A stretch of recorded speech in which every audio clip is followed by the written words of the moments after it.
demain.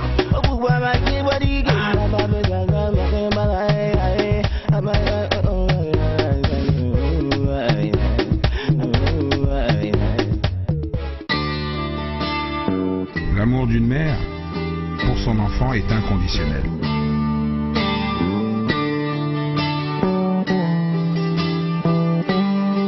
Et voir son fils devenir un homme fait le bonheur d'un père.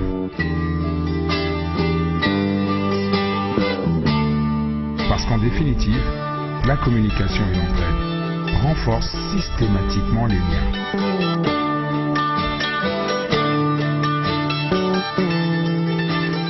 Partager de bonnes valeurs d'une génération à une autre est la clé de voûte d'une nation. Et la famille est le cadre idéal pour bâtir des hommes. Soyons la génération Globally. Globally, votre santé, notre priorité. Ma belle.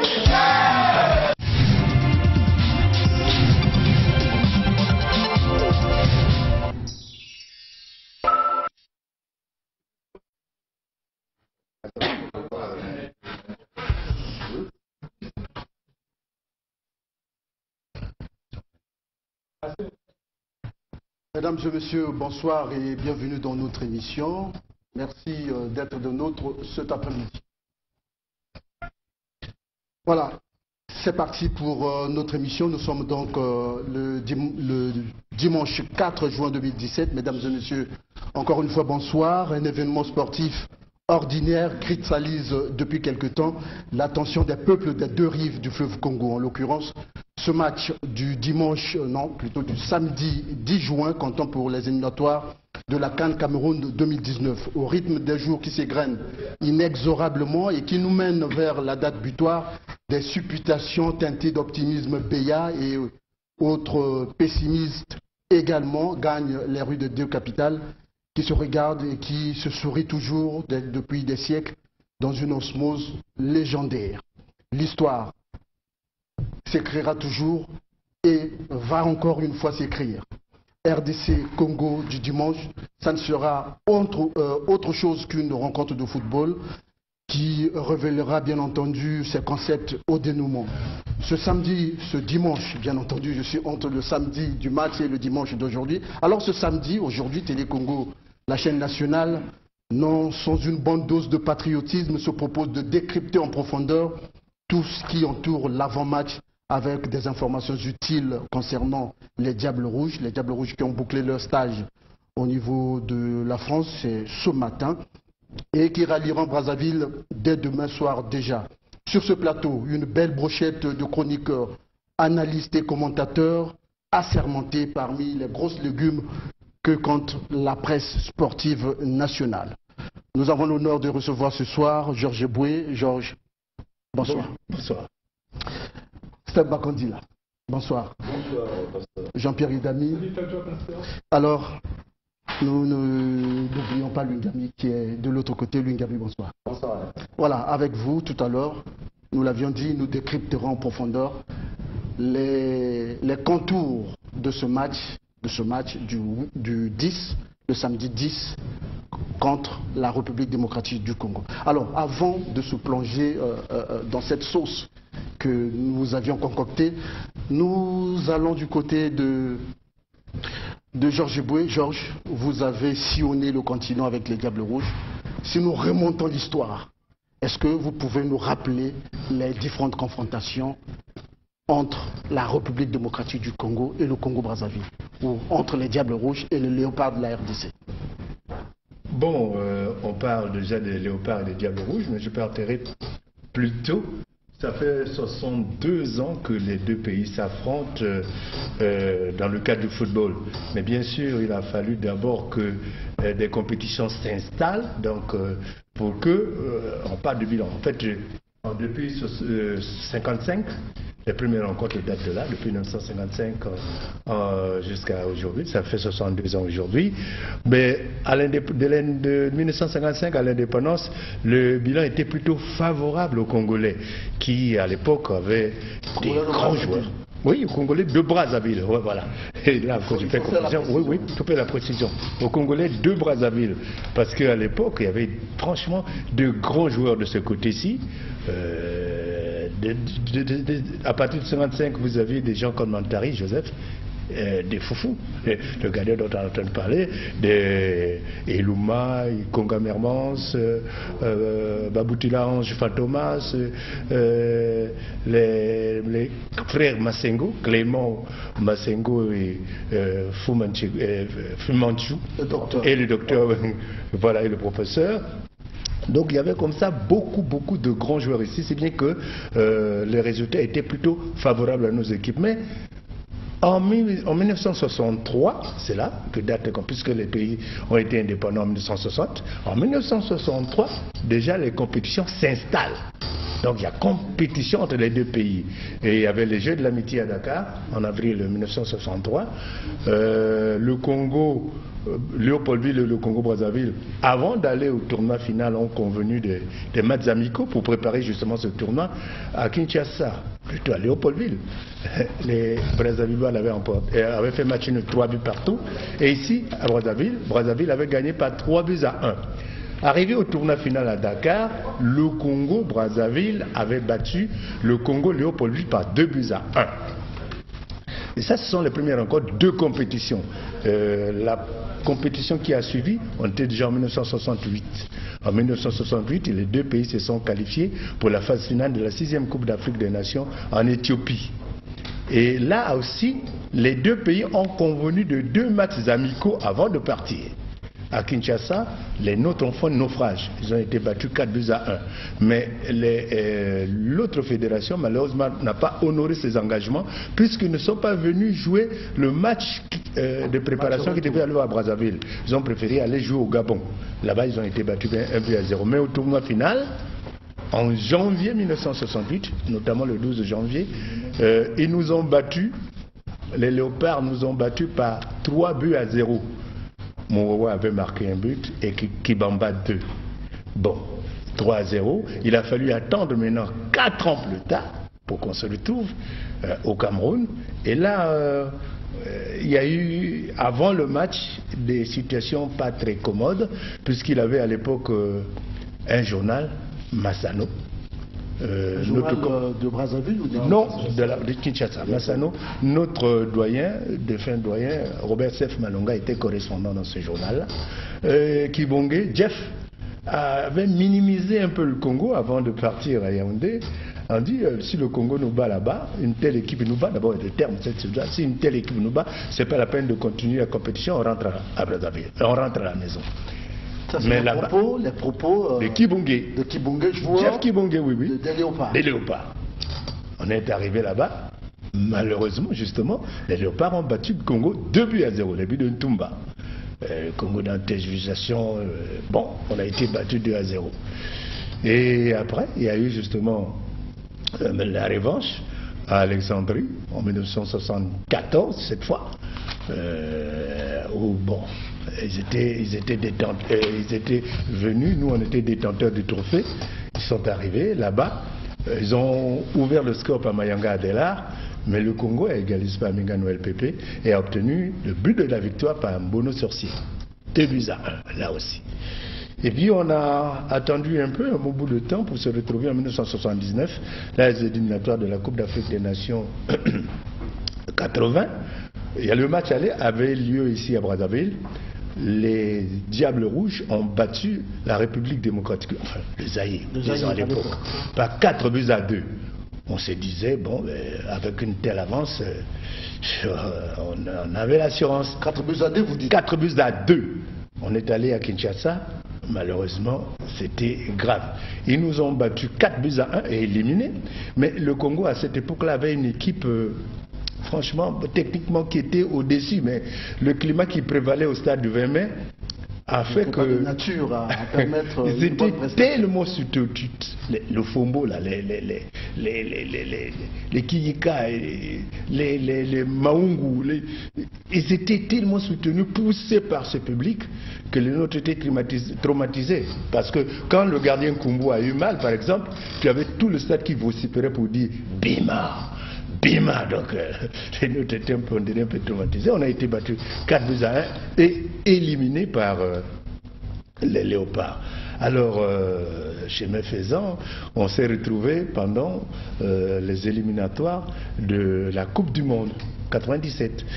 Et là, on était dans un groupe à 4.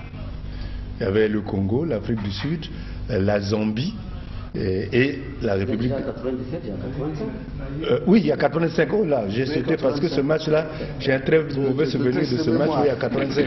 Oui, parce que j'étais malheureusement le reporter ce jour-là, au sein de la Révolution. Il y avait justement 85 avant d'arriver à 97. On a pris l'eau au stade de la Révolution. Et là, c'était... les conditions avaient été de sorte qu'il y ait vraiment la paix. Parce que les deux télés, par exemple, prenaient le même signal. Gabier et Bassonganziga, ce sont eux qui retransmettaient le match. Malheureusement, au stade de la Révolution, les Léopards nous ont écrasé 5-2. Je crois que Zoran Ristic, porte un peu la responsabilité de cet échec, parce qu'on a eu des professionnels qui sont arrivés, les Koukamatins, les Mbamakunku, les Domba Géomètre, ils sont arrivés, il n'a pas eu confiance à ces joueurs-là, il a fait confiance à son équipe de l'UDEAC. Et dès que les autres ont commencé le match, malheureusement, ils ont pris une telle avance qu'en deuxième période, quand les Mbamakunku sont rentrés, bon, c'est d'ailleurs lui, Mbama, qui avait... Saba Kandila, je vais vous donner la parole tout à l'heure. Laissons le temps à... Non, c'est juste pour compléter. C'est un complément. Non, c'est un complément. Et on a vu que c'était une grosse bêtise parce que le match de Kinshasa, finalement, s'est soldé sur le score de 0-0. Et on a pris un très mauvais départ à Brazzaville. À Kinshasa, on a fait match nul 0-0. Et donc, j'arrivais à l'éliminatoire de la Coupe du Monde 98, donc on jouait en 97, puisque le premier match de Kinshasa a eu lieu en janvier 97, c'est à Kinshasa. On a fait match nul, 1 but partout. 1 but partout à Kinshasa. Nous avions d'abord ouvert la marque par Chibouta. Mavis. Chibouta, et puis ils ont égalisé. Bon, on a fait match nul, 1 but partout.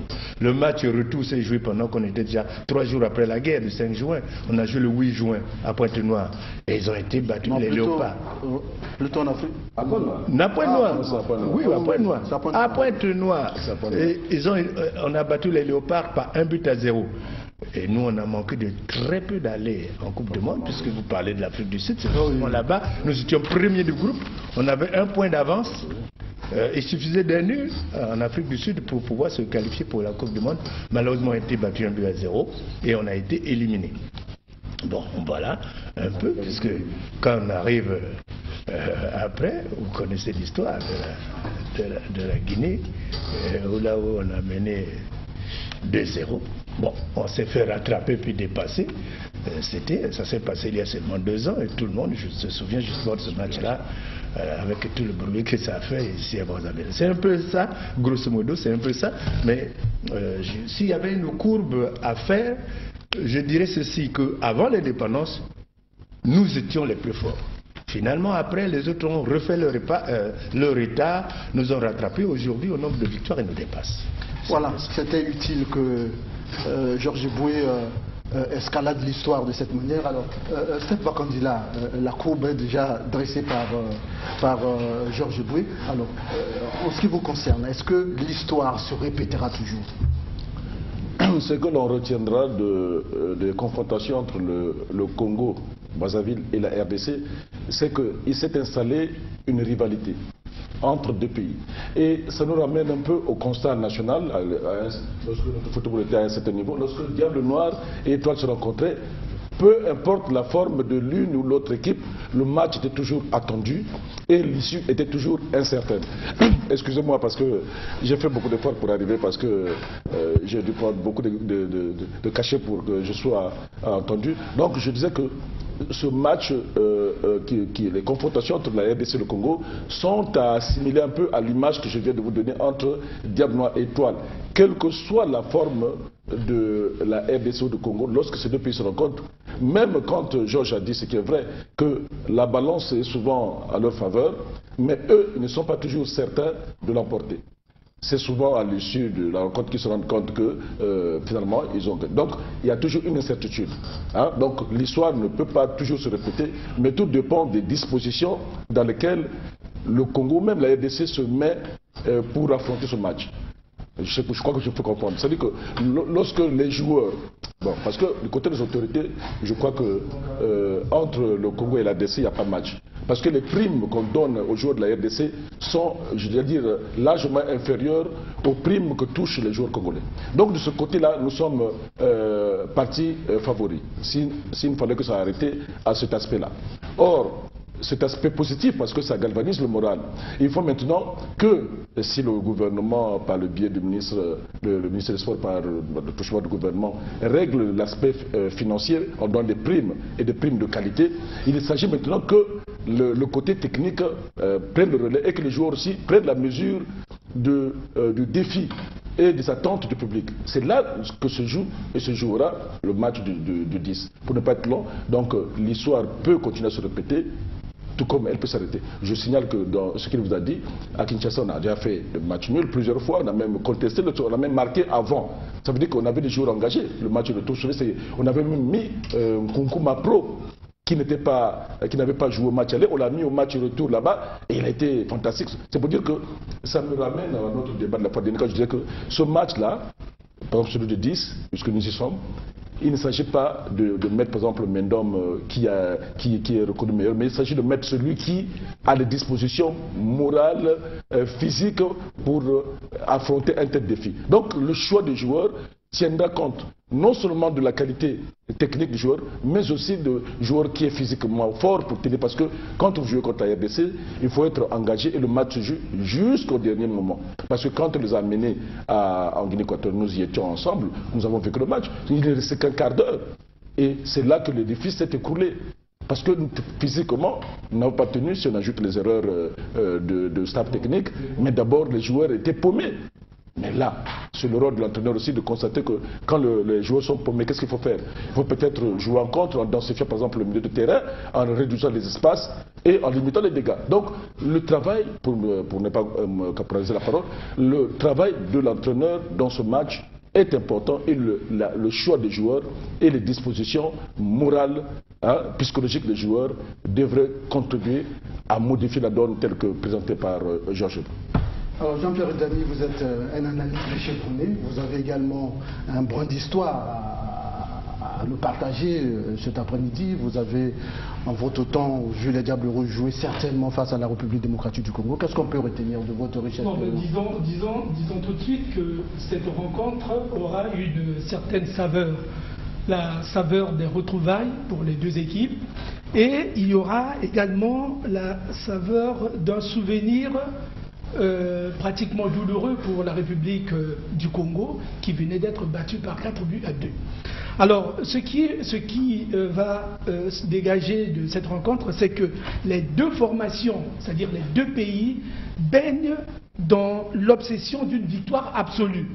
Et lorsque on se trouve dans cette condition, cette obligation de bons résultats induit justement la peur de perdre, et à tel point que les deux formations risquent de ne pas produire le football total.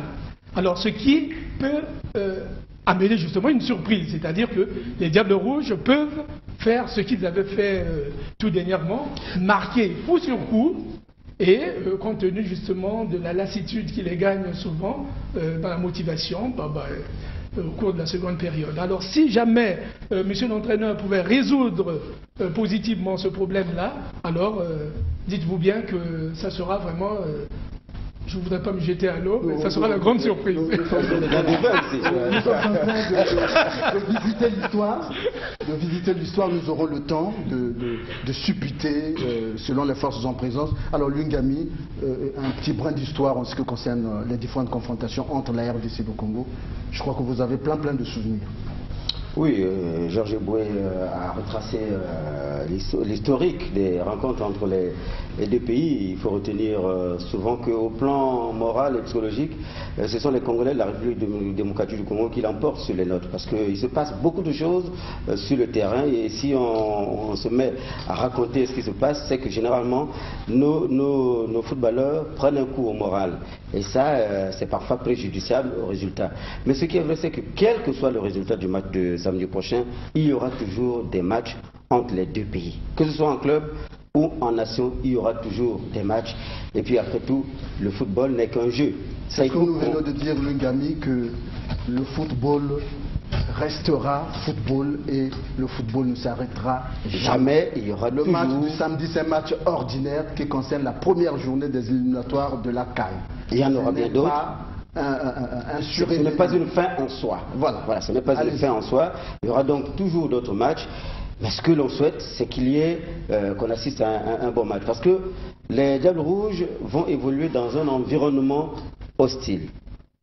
À un moment donné, Georges Eboué a évoqué l'environnement dans lequel s'étaient produits à une certaine époque les Diables Rouges à Kinshasa, au stade du 20 mai. Et j'imagine que samedi, dans le cratère du stade des Martyrs, ce sera difficile pour les Diables Rouges du Congo. Et je rejoins Steph en disant... Lungami, c'est des joueurs professionnels qui sont habitués à tous les colibés qui Ce n'est pas toujours évident, Alain Pasteur. Ce n'est pas toujours évident parce qu'au plan moral et psychologique, la dernière fois je disais que peut-être autant on a besoin de préparateurs physiques, autant, je crois, dans ces clubs-là, il faut aussi des préparateurs psychologiques. Parce que ce travail-là est important. Dans le stade des Martyrs, il y en a qui, peut-être même s'ils évoluent en Europe, ils n'ont jamais évolué dans un environnement de ce genre. Donc, on imagine simplement, ou on espère simplement que ce travail a été fait par Minier, d'un côté, et de l'autre, par Barthélemy Gatono, en disant aux gars qui ne doivent suivre que le mouvement du ballon. Fermer les oreilles, ce n'est peut-être pas possible. Il y a eu les Vuvuzela en Afrique du Sud, mais les joueurs ont joué dans un tel environnement. Mais on espère qu'ils seront moralement et psychologiquement forts. D'abord, à mon avis, c'est d'abord ça, avant le temps. Alors, Guillaume Mendom, les ancêtres ont parlé, nous aimons les appeler ainsi. Vous ajoutez quelque chose? Bon, mais tout à fait, puisque le fait d'avoir vécu également ces rencontres des Diables Rouges avec les Léopards de la RD, c'est vrai qu'à l'époque, nous n'étions pas encore reporters comme aujourd'hui. Mais on suivait quand même ces matchs, les matchs des Diables Rouges avec... En profane. Justement, en fanatique, bien entendu. Ce qu'il y a à retenir, c'est que... je retiens un peu ce qu'a dit Steph. Ce match, je me dis que si et seulement si les Diables Rouges oubliaient peut-être l'environnement qui entoure ce match-là, se disant que non, mais c'est un match comme tout autre, et que de part et d'autre, il y aura 11 joueurs, et que lorsque lorsque nous les affrontons, souvent ce sont les Congolais qui marquent les premiers. Alors, est-ce que cette fois-ci, les Diables ne pourraient pas continuer de la sorte, puisque en Guinée équatoriale, c'est vrai que nous avions perdu ce match, mais nous avions marqué les premiers, on a même marqué 2 buts avant les Léopards de la RDC. Alors, est-ce que aujourd'hui, ces jeunes Diables Rouges, ces jeunes garçons, ne peuvent pas se dire, c'est vrai que eux, ils nous prennent pour eux, c'est un match déjà gagné, il faut suivre leurs médias. Pour eux, ce match, c'est une simple formalité. 3 points déjà acquis. Donc, leur véritable compétition va démarrer après la première journée. Alors, moi, je me dis que les nôtres devraient en principe se dire, mais est-ce qu'on ne peut pas aller créer une sensation quand même en RDC? Est-ce qu'on ne peut pas le faire? Nous avons des joueurs pétris de talent, ça il faut le reconnaître. C'est des jeunes gens qui savent bien jouer. C'est vrai peut-être que le niveau, ils n'ont peut-être pas le même niveau. Nous aurons, Galais, mesdames, nous aurons l'occasion de faire un vrai décryptage en replaçant en parallèle les forces en présence. Et ça nous donnera justement l'occasion de supputer, de nous entourer. Oui, simplement pour conclure, je dirais simplement que c'est vrai, tout le monde dit que non, et ils vont l'emporter. Tout le monde, ne parlez pas de tout le monde, disons que enfin, les médias au niveau de la RDC disent que brillent par un optimisme béat, même chez nous, c'est déjà terminé, même chez nous, avant même que le match n'ait eu lieu. Alain Passeur, même chez nous, lorsque vous passez à travers les ruelles de Brazzaville, on vous demande, mais vous là, qu'est-ce que vous faites? Est-ce que vous pouvez aller gagner là-bas? Comme si c'était des étrangers, c'était pas les Congolais, mais non, nous, on bon Congolais, on bon patriote. Qui ne le sont pas voilà, on bon patriote, nous disons simplement que c'est le Congo qui va jouer là-bas, et le Congo a toutes les chances de l'emporter à Kinshasa. Voilà. Nous allons y revenir. Nous disions en ce qui concerne les Diables Rouges que la liste de 23 a été publiée ce matin. Ce matin, dans la ville de Lys, où les Diables Rouges ont pris leur quartier pour la préparation, Sébastien Minier a donc publié la liste des 23 Diables Rouges. Il s'agit comme gardien de but, Barel Mouko, Mafumbi Christopher, Ndila Pavel. Défenseur, Baudry Marvin, Bukamuntu Arnaud, Tobias Badila, Dikamona, Gonga, Francis, Itoa Béranger. Milieu de terrain, Mabiala, Onyange, Avounou, Bingila, Ndinga Delvin, Ndokit, Masengo Jordan en ce qui concerne, et Andjana également en ce qui concerne les attaquants, Bamboula, Fodé Doré, Ngavoula, Konkou Moïse, Ondama et Bifouma. Voilà donc les 23 Diables Rouges. Les Diables Rouges vont donc arriver en ce qui concerne le pôle de Paris. Ce pôle va arriver demain soir déjà.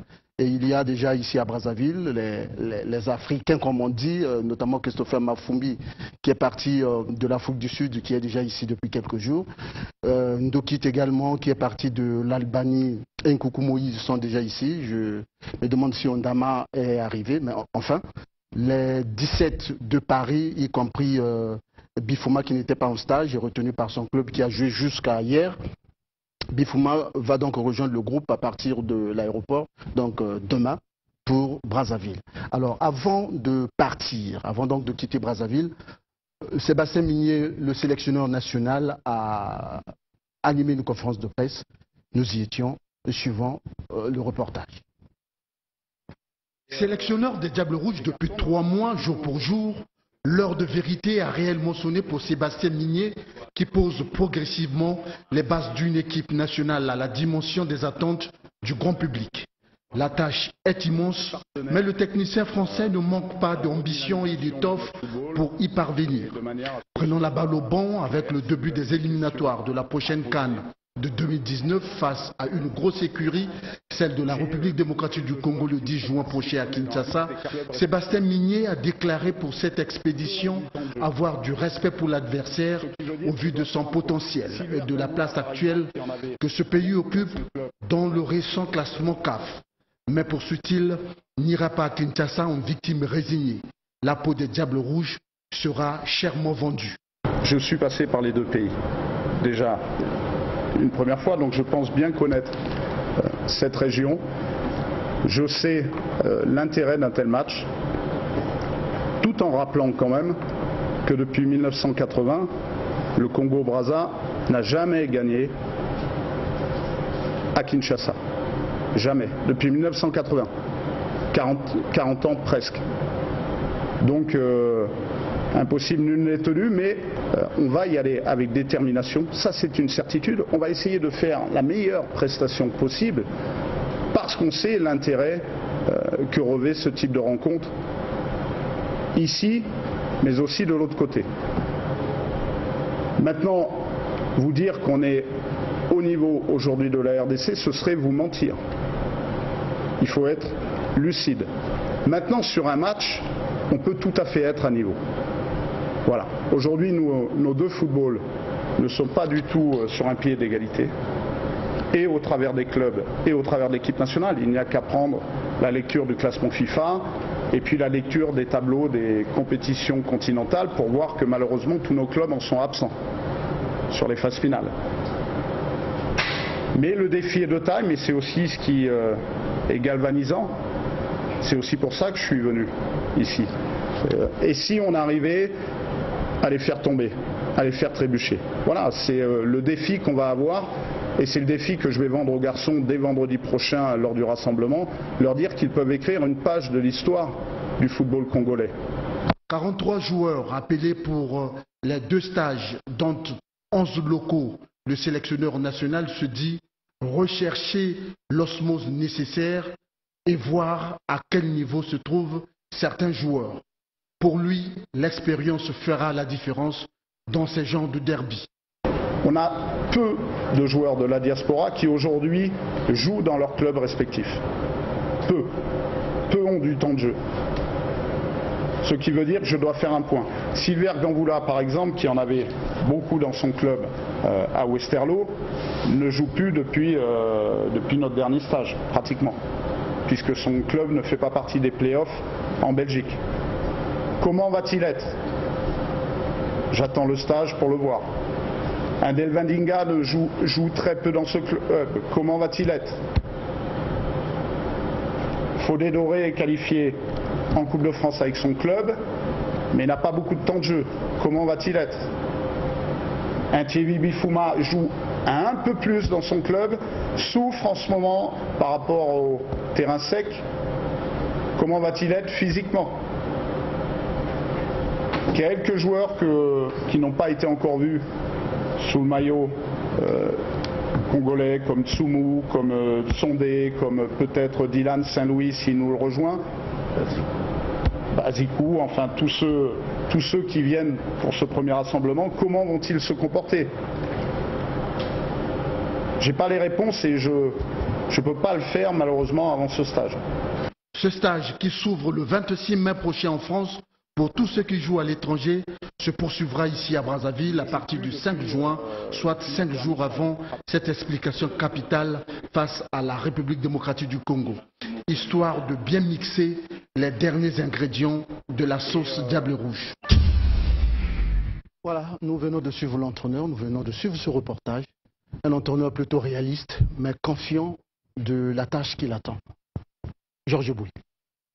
Oui, conscient de la tâche qu'il attend. Vous savez qu'il a, à mon avis, il est quand même confronté à un problème.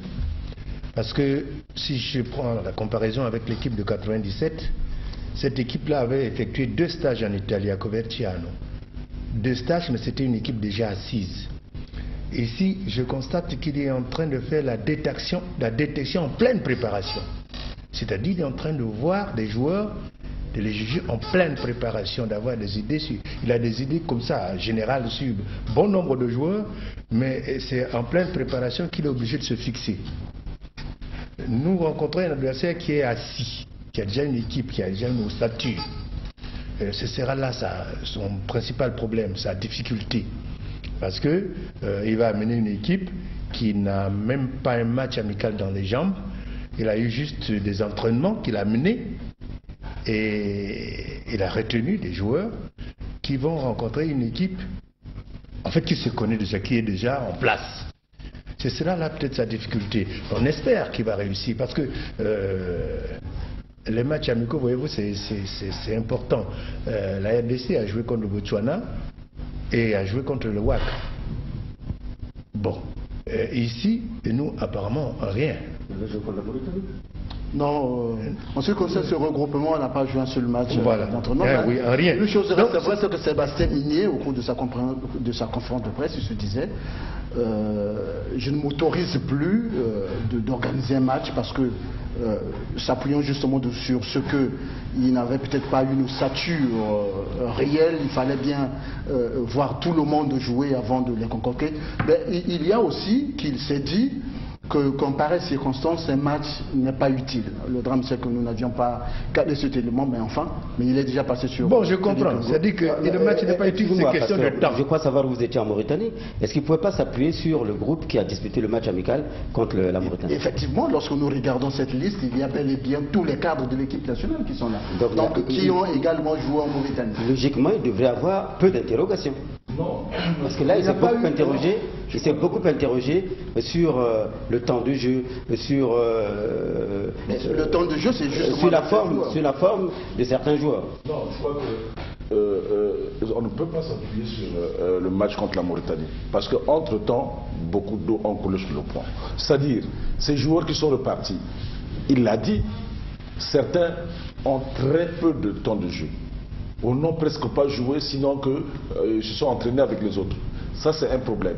Il y en a Bifouma qui jouent sur un terrain sec. Il y en a qui ont été sérieusement paumés. Sans compter que certains sont en baisse de régime. Donc, il allait en France pour aller découvrir dans quelle situation il retrouve ces joueurs-là, surtout ceux qu'il connaît déjà. Ça, c'est le point qu'il a dû faire parce que maintenant, il rentre demain, donc il s'est fait une idée. L'autre difficulté de Migné. Migné arrive à Brazzaville demain, le 5, mais l'entraînement réellement ne commencera que le 6 et il aura 3 jours.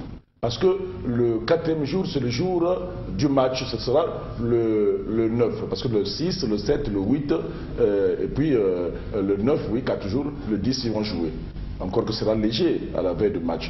Donc, même la symbiose entre ceux qui viennent de France et ceux qu'on a pu sélectionner ici, le temps sera très court. Je m'en vais relever quelque chose. Il faut dire que le gros des effectifs de Diable Rouge, c'est justement ceux qui, ou les joueurs qui ont passé le stage de Nice. Ils étaient 24. Oui. Donc toute l'âme de l'équipe se trouve à ce niveau. À Brazzaville, il y aura à peine le gardien de but Nzila Pavel et Nzila Pavel, Barrel en France. Juste pour ceux de Brazzaville, il n'y a que 2 locaux, voilà, Itoa Béranger et Nzila Pavel.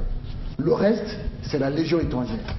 Donc s'il n'y a pas eu certains, c'est Bifouma qui n'était pas en France parce que retenu par son club qui a joué qui a joué pratiquement son dernier match jusqu'à avant-hier, sinon hier. Et tout il a manqué les 2 Albanais. Oui, qui avaient la Coupe nationale d'Albanie à jouer, la finale. Il n'y a que ces gens. Et Ondama aussi. Ondama, oui, qui n'a pas fait le déplacement. Donc, à peine, c'est minimisable. Donc, l'entraîneur, je crois, a déjà une idée sur les 11 majeurs. Voilà pourquoi notre difficulté sur ce plateau, parce que nous ignorons quel est le sentiment qu'a Migné au sortir de... On n'ignore pas parce que nous avons tous ces éléments. Hein? Tous les éléments sont là, bien concoctés. Bon, comme vous êtes au cabinet, certainement que vous avez ces informations, mais seulement... Ce n'est pas des informations. Télé Congo a toutes ces informations concernant le stage. Vous allez les suivre tout à l'heure. Nous allons pas à pas. L'émission a été bien organisée. Nous suivrons ces éléments tout à l'heure. Passeur, moi je voulais ajouter un élément. Moi je crois que au sorti du match contre la Mauritanie, le fait d'avoir vu la plupart des joueurs que lui connaissait bien, que lui l'a convoqué pour ce match contre la Mauritanie, je crois qu'il a été, à mon avis, déçu pour la plupart de ces joueurs-là. Raison pour laquelle il est reparti en Europe. Si vous constatez que sur cette liste, il y a quelques nouveaux, simplement parce qu'il n'avait pas tellement confiance en ses joueurs habitués que lui connaissait bien. Maintenant, une chose reste vraie, c'est que les équipes nationales ne sont jamais fermées. Oui, c'est vrai. On peut ouvrir raison pour laquelle, à n'importe quel joueur qui brille quelque part. Justement, raison pour laquelle il s'est dit non, c'est mieux d'aller tenter de découvrir d'autres talents et les ramener à l'équipe nationale. Je crois que c'est ce qu'il a fait. Mais pas de moindre. Voilà. Pas de moindre. Les Badila, c'est pas des moindres joueurs. Voilà, nous aurons le temps de découvrir tout ça. Cependant, il s'est posé un réel problème en ce qui concerne le gardien de but. Le gardien de but, Migné l'a dit clairement, je jette tout mon dévolu sur Mouko Barrel, qui pour certains était déjà pratiquement à l'acquis. Mouko Barrel est le titulaire en lieu et place de Mafumbi Christopher et Nzila Pavel. Sur cette question, nous allons suivre encore une fois Sébastien Migné qui dit le pourquoi de ce choix. Est-ce qu'aujourd'hui ce serait rendre service à un Pavel Zila par exemple de l'envoyer au feu à Kinshasa? J'en suis pas certain. Aujourd'hui j'ai besoin d'expérience, de qualité, un gardien qui m'en a montré dans ce championnat et au travers du stage, parce que j'ai voulu le voir avec moi, avec les locaux, c'est Barrel Mouko. Donc voilà pourquoi je l'ai mis dans la liste. J'ai la chance en plus qu'il ait un visa français, ce qui veut dire que je vais pouvoir l'emmener avec moi sur le stage en France pour essayer de gagner du temps si on doit commencer à travailler défensivement. Et puis après, a priori si je le fais venir, c'est pas pour être remplaçant. Je lui avais signifié que ma priorité c'était Brice Samba. ce qui est toujours d'actualité. Mais aujourd'hui, Brice Samba ne vient pas. Donc on ne va pas l'attendre. Et puis ne pas prendre Barrel Mouko parce que ça pourrait poser des problèmes dans la cohabitation avec Brice Samba. Si demain je fais venir Brice Samba, je ne vais pas lui mettre des gens dans les pattes et je vais faire en sorte qu'il puisse s'imposer et exceller dans son rôle. Mais aujourd'hui, nous ne l'avons pas, c'est la réalité. Est-ce que nous l'aurons un jour? On n'a aucune certitude. Et l'urgence aujourd'hui, c'est Kinshasa. Qui peut répondre présent? On a un Christopher Mafumbi qui manque de temps de jeu dans son club. Ses qualités ne sont pas remises en question. Il va revenir à un moment donné. Parce qu'il a le potentiel, il a l'envergure. Il est dans une période de doute psychologique. Ses dernières prestations au sein des Diables Rouges n'ont pas été bonnes. C'est le moins qu'on puisse dire. Manque de temps de jeu dans son club. Il revient d'une rupture du tendon d'Achille quand on sait ce que c'est, et notamment pour un gardien de but. Voilà. Donc aujourd'hui, celui qui me semble le plus apte à répondre présent au défi qui nous attend, c'est Barrel Mouko.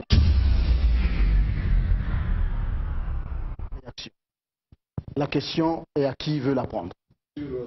Sur le gardien de but. Bon, je crois que là, on comprend, il a dit pour ce match, il n'a pas voulu prendre de risques, il fait confiance à un gardien qui a l'expérience, il a pris le soin de l'amener avec lui en France pour l'intégrer au stade de préparation, et je crois que de ce côté-là, on ne peut pas le compter. Et même lui-même le dit, et en fait, il ne compte pas sur Mouko pour l'avenir, parce qu'il est quand même presque au bout du rouleau. Il compte sur la jeunesse, donc Mafumbi et Barrel et l'autre Nzila, qui sont encore Pavel, qui sont encore jeunes, mais pour ce match, il lui fait confiance, et pour moi, je crois que on se contente de ce qu'on a, parce qu'il n'a pas c'est ça le problème aujourd'hui. Georges a dit un élément important en introduction, lorsqu'il a parlé des confrontations entre les deux pays, que avant on avait de très bons joueurs. Et ce pays a eu des joueurs qui auraient pu jouer dans l'équipe nationale, comme les Mbemba Torres, bien sûr il a été appelé, mais il n'était même pas, alors qu'il avait des qualités. Donc on avait beaucoup de joueurs qui n'ont pas pu jouer dans l'équipe nationale ou qui n'ont pas pu avoir une place parce que l'entraîneur avait l'embarras du choix, il y avait tellement de bons joueurs. Aujourd'hui, la portion est congrue et là il n'a que Barrel Mouko et on ne peut pas lui faire de procès sur ça. Je crois qu'à mon avis, c'est le gardien qui s'y prête et pour l'instant il peut se contenter de lui, mais à l'avenir peut-être qu'on regardera ailleurs. Un autre intervenant à ce sujet? Non. S'il n'y a plus rien, on va gagner du temps. Oui, il n'y en a pas ça. Moi je me dis que Barrel Mouko, c'est vrai, il a vieilli, certes, mais des trois gardiens retenus par Sébastien Migné, moi je me dis que c'est le plus rassurant. Le plus rassurant parce qu'il a fait son temps, il a vécu de grands événements, à tel point que lui-même il a dit, il ne peut pas jeter le jeune Pavel Nzila au feu. Dans le chaudron de Martyr, non, il ne peut pas le faire. Et il craint aligner Christopher Mafumbi qui n'est pas en forme. Mais le recours c'est quoi?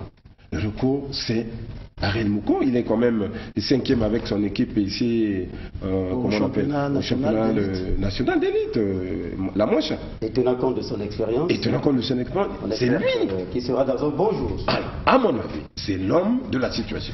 Ok, le débat est clos à ce niveau. Alors nous allons apaiser les attentes de Step Bakandila et certainement de nos téléspectateurs pour vous proposer cette fois-ci les images récentes, les images du stage suivant ce reportage.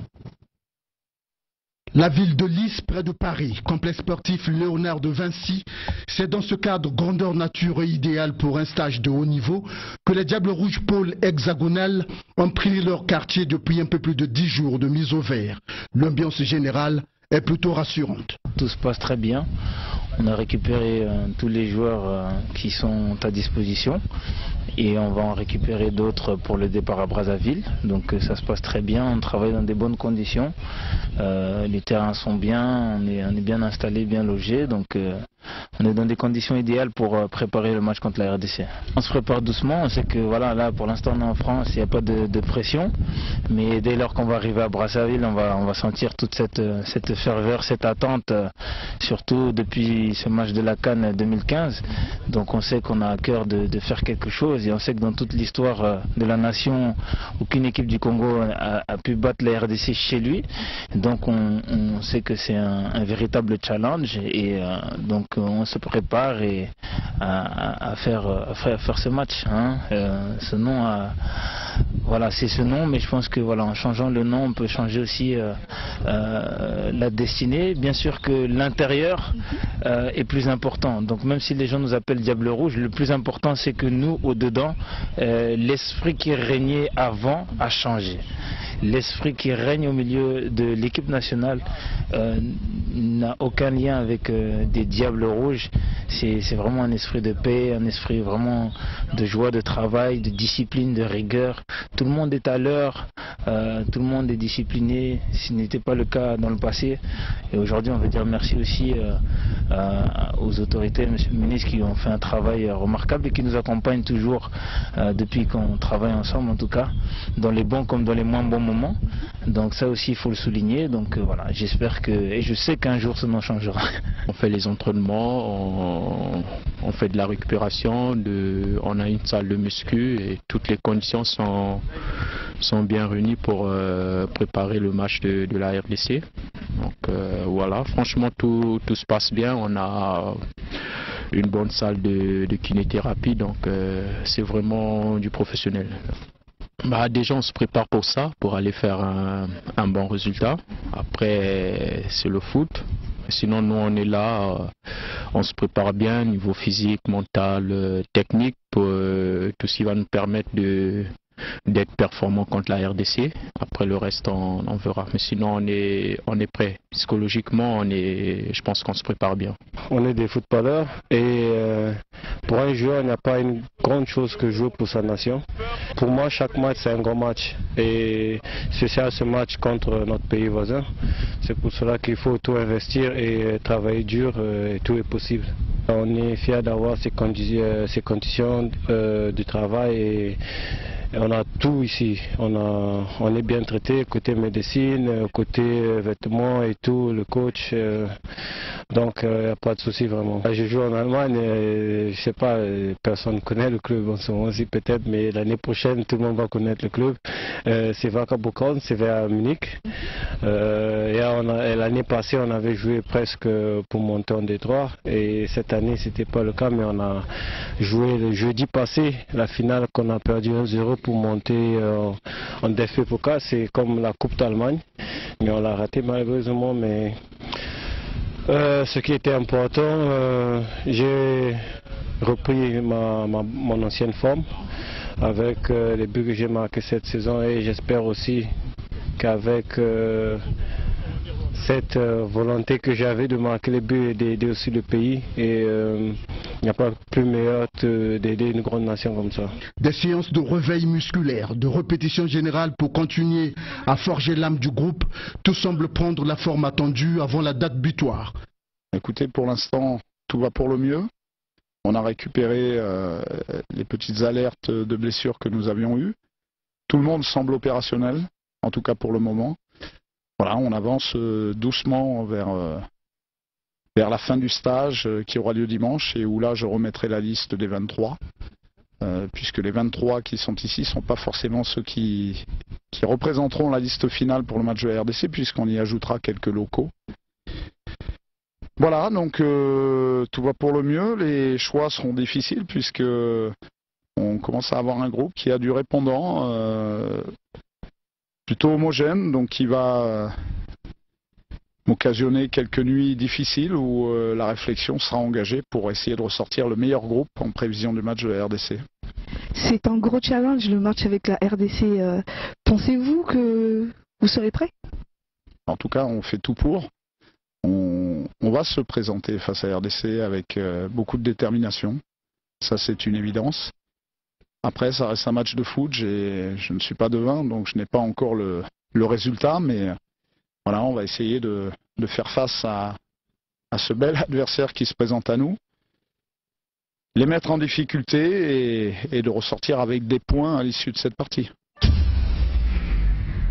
Voilà, nous venons de suivre ce reportage. Je signale encore une fois à Steph Bakandila que ce sont des images récentes. Elles ont été tournées avant-hier. Et Télé Congo a diffusé ces images-là hier et aujourd'hui. Alors, un commentaire s'impose après avoir écouté les joueurs qui témoignent des conditions idoines pour préparer une compétition de cette envergure et la réaction du coach. La parole est à qui veut la prendre. Ben, je pense que l'entraîneur a dit un mot important. Il a dit que l'équipe a du répondant. Ça veut dire qu'il est satisfait de sa préparation et ça veut dire que Kinshasa sera une étape proche du positif. En tout cas, quand il dit qu'il a du répondant, c'est que l'équipe ça va. Oui, moi je crois qu'il y a une chose qu'on n'a pas relevée ici. Je voudrais donc le rappeler. Minier, je ne sais pas de ceux qui l'ont retenu, mais je crois que ce qui a milité en sa faveur, c'est le fait qu'il a travaillé avec Claude Leroy et qu'il connaît bien les joueurs congolais. Et surtout que nous savions, nous les journalistes, que en fait c'est lui qui faisait le plus grand boulot parce que Claude Leroy était souvent parti avec ses prestations à Canal. C'est Minier qui faisait le travail. Donc Minier était proche des joueurs. Minier connaît très bien ses joueurs. Il connaît les capacités des uns et des autres en dehors des jeunes qui viennent d'arriver. La preuve, quand on regarde la liste, il est resté fidèle à l'ancienne liste. Donc il y a ajouté quelques numéros. En tout cas, l'essentiel est là. Donc il connaît ses joueurs. Alors, ce qui est un peu à son avantage, c'est qu'il a déjà affronté cette équipe de la RDC en Guinée équatoriale, nous y étions. Il connaît la force. Dernièrement avec le Togo. Voilà, il connaît les forces de cette équipe, pas seulement théoriquement, mais ils avaient joué. Ils avaient joué contre une équipe. Il connaît les faiblesses, les raisons qui ont contribué à notre défaite. Et aujourd'hui, quelque part, dans son fort intérieur, il a ce sentiment qu'il faut faire quelque chose et il ne se livre pas, mais quand vous le suivez, il dit qu'on peut faire réaliser un résultat. Donc dans son fort intérieur, ça c'est ce qui attire mon attention, c'est que si ça ne dépendait que de lui, je sens qu'il est vraiment motivé et il veut réaliser un coup. Et les aspects subjectifs, à mon avis, militent en sa faveur. Maintenant, en arrivant ici, encore suivi le matraquage médiatique d'en face. C'est-à-dire que là-bas, ils sont dans la victoire. Et là-bas, ils sont obnubilés. Et là-bas, ils se disent que, comme d'habitude. Voilà donc. Non, justement, mais nous sommes des analystes, donc nous cherchons les passerelles. Voilà donc, autant la pression, en fait, est de leur côté. Ce sont eux qui ont plus à perdre parce que eux ils partent favoris et ils savent que généralement nous gagnons. Nous allons pour dire bon écoutez les gars, ce sont des joueurs comme les autres. On les avait bien menés 2-0 en Guinée, on a fait des erreurs, mais si nous corrigeons, on peut encore rééditer.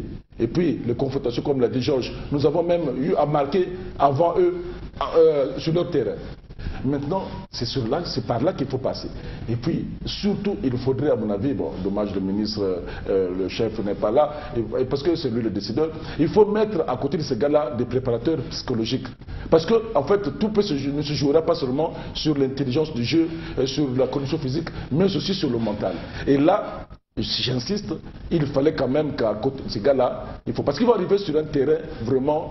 Au CF, on n'engraisse pas son poulet le dernier jour du marché. Vous avez un poulet, vous voyez, demain c'est le marché, vous voulez qu'il avale un sac de riz pour qu'il soit... Non, je crois savoir l'aspect psychologique peut se régler. De longue haleine. Ça ne doit pas forcément se faire aujourd'hui parce que nous avons un match contre la RDC.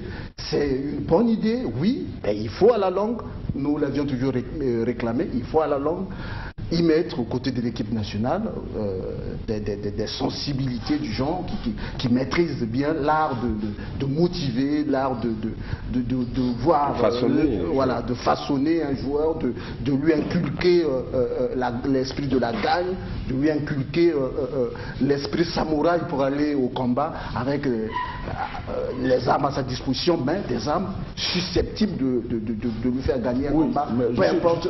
Je suis d'accord avec vous. Même l'entraîneur, c'est pas forcément un psychologue, même l'entraîneur. Je vous donne l'exemple de Toulouse. Hein, le Toulouse avec Dupraz, l'entraîneur de cette équipe, qui a fait ses preuves. Il a eu à sauver 2 équipes au bord de la relégation. Mais quelle est son arme? Il a utilisé les mêmes joueurs que ses prédécesseurs qui ont échoué. Il est seulement venu apporter une touche. Donc, même au niveau de l'encadrement technique, parler aux joueurs, trouver les mots pour galvaniser le moral. Parce que sur le terrain, en dehors du public, ça les joueurs sont habitués, mais vous avez même ces joueurs qui ont tendance à toucher leur... Staff Kandila, nous allons prendre un autre élément qui concerne justement ce stage. Et après quoi, nous aurons le temps de débattre. Alors, en France, justement, en visite, plutôt en séjour de travail en France, le ministre des Sports, le docteur Léo Alfredo Pimba, a été visiter les Diables Rouges, histoire de s'enquérir du déroulement de ce stage, dans quelles conditions les jeunes ont travaillé, suivant ce reportage. Après quoi, nous reviendrons pour reparler assez longuement sur ce stage et sur les lendemains de ce match. J'entends par lendemain le retour ici à Brazzaville. Un stage groupé au cours duquel Sébastien Migné a tourné et retourné son effectif de 24 joueurs au départ pour en retenir 17 au terme de celui-ci. Dans l'ensemble, pas de surprise notable. Les principaux cadres sont restés immuables.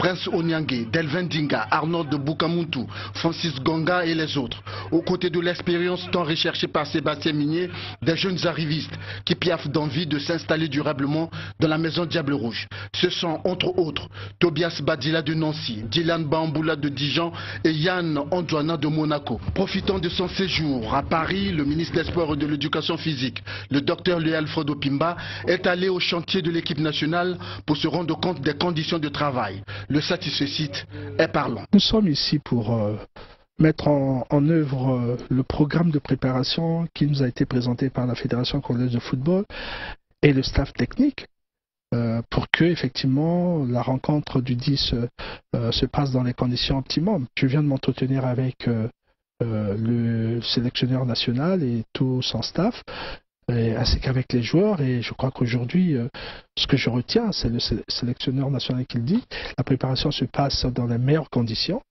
et pour nous c'est une grande satisfaction dans la mesure où à partir de lundi, il y aura donc une sorte de ralliement avec le regroupement qui se fait également autour de M. Gatsono à Brazzaville.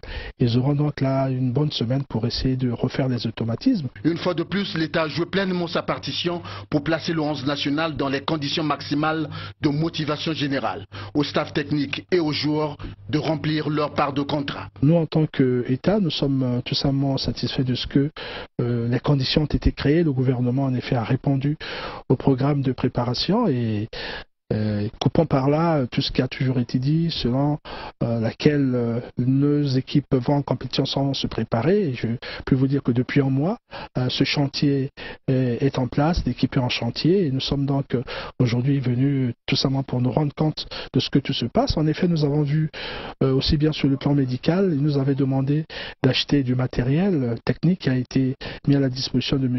Olivier.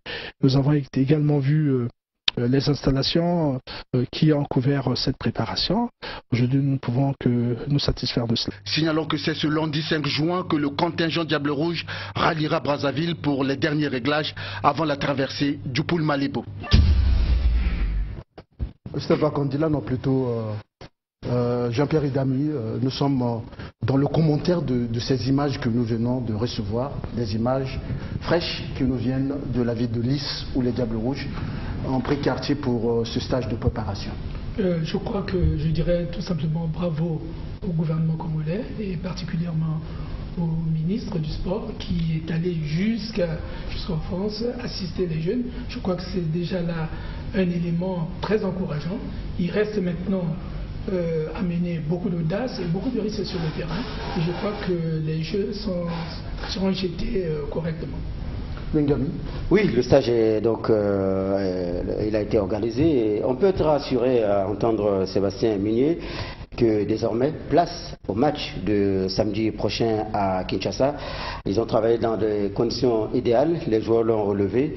Et c'est ce qu'on recherche justement lorsqu'il y a, on se prépare à un combat titanesque comme celui de samedi prochain à Kinshasa. Il revient donc aux joueurs de jouer leur partition, c'est-à-dire qu'ils soient efficaces en attaque et qu'ils soient présents en défense, parce que là, désormais, on dispose des meilleurs joueurs. Ce sont les meilleurs dont nous disposons en ce qui concerne notre football.